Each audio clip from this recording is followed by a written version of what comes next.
আসসালামু আলাইকুম রহমতুল্লাহি ওবারাকাতুহ। আজকে আমরা জাকাতের বিষয়ে কিছু আলোচনা করব। জাকাত আসলে আমাদের অনেকের মাথা নষ্ট হয়ে যায় যে জাকাত দিতে হবে, এটা কেমন বিষয়। আমাদের মালের তখন অনেক চিন্তা হয়ে যায়, কিন্তু আমরা এই কথা ভাবি না যে মাল আল্লাহ পাক রব্বুল আলামিনের দেওয়া। কেউ চাইলে নিজের জ্ঞান বা শক্তি জুড়ে টাকা পয়সা ধন সম্পদ কামাতে পারেন। আল্লাহ পাক রব্বুল আলামিন বলেন, ওয়া আকিমুস সালাতা ওয়া আতুজ যাকাতা ওয়া আতিউ রাসূলাল্লাহ। তোমরা নামাজ কায়েম করো, যাকাত প্রদান করো, রাসূলের আনুগত্য করো, লাআল্লাকুম তুরহামুন, যাতে করে তোমাদের উপর দয়া করা হয়। তাই আল্লাহ পাক রব্বুল আলামিনের দয়া যদি আমরা পেতে চাই, তাহলে আমাদের নামাজ পড়তে হবে, আল্লাহ তাআলার বিধান যাকাত আমাদেরকে প্রদান করতে হবে। তো আমরা আজকে আলোচনা করব যে যাকাত কোন কোন ব্যক্তির উপর ফরজ হয়। তারপর আমরা আলোচনা করব কোন কোন বস্তুর উপর যাকাত ফরজ হয়। অবশেষে আমরা আলোচনা করব যে কতটুকু মাল থাকলে আমাদের উপর যাকাত ফরজ হবে। আমাদের প্রথম আলোচনা করব যে কার কার উপর যাকাত ফরজ। প্রত্যেক সুস্থ মস্তিষ্ক, আজাদ, বালেক মুসলমান যদি সে নেশাব পরিমাণ মালের মালিক হয়ে যায়, তাহলে তার উপর যাকাত ফরজ। যাকাত ফরজ হওয়ার জন্য আজাদ হতে হবে, গোলামের উপর যাকাত ফরজ নয়। যাকাত ফরজ হওয়ার জন্য মুসলমান হতে হবে, অমুসলিমের উপর যাকাত ফরজ নয়। যাকাত ফরজ হওয়ার জন্য প্রাপ্ত বয়স্ক হতে হবে, অপ্রাপ্ত বয়স্কের উপর যাকাত ফরজ নয়।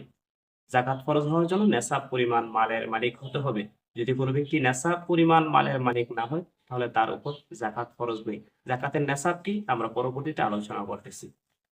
২ নাম্বার আমাদের আলোচনা হলো কোন কোন বস্তুর উপর যাকাত ফরজ হয়। যাকাত ফরজ হয় ৪টি বস্তুর উপর আমরা ধরে নিতে পারি। ১ নাম্বার স্বর্ণ রূপা, ২ নাম্বার টাকা পয়সা, ৩ নাম্বার পালিত পশু নির্ধারিত পরিমাণ অনুযায়ী, ৪ নাম্বার ব্যবসায়িক পণ্য। এই ৪টা বস্তুর উপর যাকাত ফরজ হয়। আপনি এইগুলা যদি ভালোভাবে খেয়াল করেন, তাহলে যাকাতের বিষয়ে প্রায় অনেকগুলা মাসালা আপনার হল হয়ে যাবে। আপনি বুঝে ফেলবেন যে আপনার উপর যাকাত ফরজ হয়েছে কিনা। তো আমি বলছি, ১ নাম্বার যাকাত ফরজ হয় স্বর্ণ রূপার উপর, ২ নাম্বার টাকা পয়সার উপর, ৩ নাম্বার পালিত পশুর উপর নির্ধারিত পরিমাণ অনুযায়ী, ৪ নাম্বার ব্যবসায়িক পণ্যের উপর। পালিত গরুর ক্ষেত্রে যদি ৩০টা গরু হয়, তাহলে আপনার একটা তাবিয়া দিতে হবে। তাবিয়া হলো ওই গরুর বাচ্চা যে ১ বছর পার হয়ে ২য় বছরে পদার্পণ করে। আর যদি আপনার ৪০টা গরু হয়, তাহলে আপনাকে একটা সানিয়া দিতে হবে। সানিয়া হলো ওই গরুর বাচ্চা যা ২ বছর পার হয়ে ৩য় বছরে সে পা রাখে। আর যদি উট হয়, ৫টা উটের ক্ষেত্রে একটা ছাগল আপনাকে যাকাত দিতে হবে। আর যদি ছাগল হয়, তাহলে ৪০টা ছাগলের একটা ছাগল আপনার যাকাত দিতে হবে। যেহেতু আমাদের পালিত পশু নেই, তাই আমরা এ বিষয়ে আলোচনা করব না। আজকে আমাদের আলোচনার বিষয় হলো স্বর্ণ রূপা, টাকা পয়সা ও ব্যবসায়িক পণ্য নিয়ে। তো আমরা এখন যাকাতের নেশাব নিয়ে আলোচনা করব। যদি কারো নিকট ৭.৫ ভরি স্বর্ণ বা ৫২.৫ ভরি রূপা বা ৫২.৫ ভরি রূপা পরিমাণ টাকা পয়সা থাকে, অথবা ৫২.৫ ভরি রূপার পরিমাণ ব্যবসায়িক পণ্য থাকে, তাহলে তার উপর যাকাত ফরজ হয়ে যাবে। সে ব্যক্তি যাকাত দিতে হবে। এখন মনে করেন কারোর যদি নিকট ৭.৫ ভরি স্বর্ণ থাকে, তাহলে তার উপর যাকাত ফরজ। কারো কাছে যদি ৫২.৫ ভরি রূপা থাকে, তাহলে তার উপর যাকাত ফরজ। কারো নিকট যদি ৫২.৫ ভরি রূপার পরিমাণ টাকা পয়সা থাকে, তার উপর যাকাত ফরজ। যদি কারো নিকট ৫২.৫ ভরি রূপা পরিমাণ ব্যবসায়িক পণ্য থাকে, তাহলে তার উপর যাকাত ফরজ।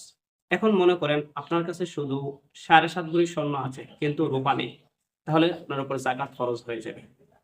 আপনার উপর দেখা যায় আপনার শুধু ৫২.৫ ভরি রূপা আছে, আপনার কাছে স্বর্ণ নেই, তাহলে আপনার উপর যাকাত ফরজ।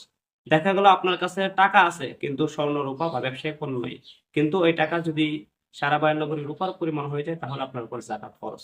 দেখা গেল আপনার কাছে ব্যবসায়িক পণ্য আছে, কিন্তু আপনার কাছে স্বর্ণ রূপা বা টাকা পয়সা নেই, তাহলে ওই ব্যবসায়িক পণ্য যদি ৫২.৫ ভরি রূপার পরিমাণ হয়ে যায়, তাহলে তার উপর যাকাত ফরজ। কিন্তু দেখা গেল যে আপনার কাছে স্বর্ণ আছে ২-৪ ভরি, রূপা আছে কিছু, টাকা আছে কিছু, ব্যবসায়িক পণ্য আছে কিছু। কোনটাই নির্দিষ্ট পরিমাণ সমমান নেই। তাহলে দেখা যাবে সবগুলা মিলে যদি ৫২.৫ ভরি রূপার মূল্যের সমান হয়ে যায়, এবং এগুলোর উপর ১ বছর অতিবাহিত হয়। তাহলে আপনার উপর যাকাত ফরজ। তো যাকাত যদি আপনার উপর ফরজ হয়ে যায়, তাহলে আপনার মালের ৪০ ভাগের ১ ভাগ যাকাত প্রদান করতে হবে। অর্থাৎ শতকরা ২.৫ টাকা, লাখে ২.৫০০ টাকা আপনি যাকাত প্রদান করতে হবে। যদি আপনার কাছে ৪০ লাখ টাকা থাকে, তাহলে আপনার যাকাত আসবে ১ লাখ টাকা।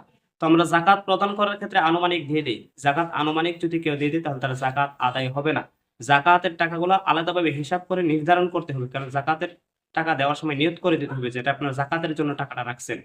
ওই জাকাতের জন্য যে টাকাটা রাখছেন নির্দিষ্ট করতে হবে যে এই টাকাটা আমি জাকাতের জন্য রেখেছি, এবং আপনার মালগুলো একত্রিত করে আপনার হিসাব করতে হবে। অনুমান করে যদি জাকাত দেন তাহলে আপনার জাকাত আদায় হবে না। তো আমরা জাকাত দেওয়ার ক্ষেত্রে খুব সুন্দরভাবে আমরা জাকাত দেওয়ার চেষ্টা করব। তো এই আলোচনার শেষ পর্যায়ে আপনাদের কাছে কয়েকটা প্রশ্ন রাখবো, যে প্রশ্নগুলো যদি একটু দিতে পারেন তাহলে বোঝা যাবে যে আপনারা জাকাতের বিষয়ে ধারণা নিতে পেরেছেন কিনা। 1 নম্বর প্রশ্ন হলো, মনে করেন কারো কাছে 10 তলা একটা বাড়ি আছে, কারণ এই বাড়িটা সে নির্মাণ করেছে বাড়িটা ভাড়া দেওয়ার জন্য, ব্যবসায়িক পণ্য হিসেবে না, তাহলে ওই বাড়ির উপর তার জাকাত আসবে কিনা। 2 নাম্বার, কারো কাছে হীরা মুক্তা আছে, যে হীরা মুক্তা সে ব্যবহার করে, মনে করেন তার কাছে 5 কোটি টাকার হীরা মুক্তা আছে, তাহলে ওই ব্যক্তির উপর জাকাত ফরজ হবে কিনা। 3 নাম্বার আরেকটা প্রশ্ন হলো, এক ব্যক্তির 10 কানি ক্ষেত আছে, এই ক্ষেতটা সে নিজে ব্যবহার করে, তাহলে ওই ব্যক্তির উপর জাকাত ফরজ হবে কিনা। এই 3টা বিষয়ে আপনারা উত্তর দিবেন। যদি পূর্বের মাসালাগুলো বুঝে থাকেন তাহলে আপনি এই উত্তরটা দিতে খুবই সহজ হয়ে যাবে। আসলে জাকাতের আরো বিস্তারিত আলোচনা আছে, আমি সংক্ষিপ্ত আলোচনা করেছি। যদি কোনো আলোচনার প্রয়োজন হয় বলবেন।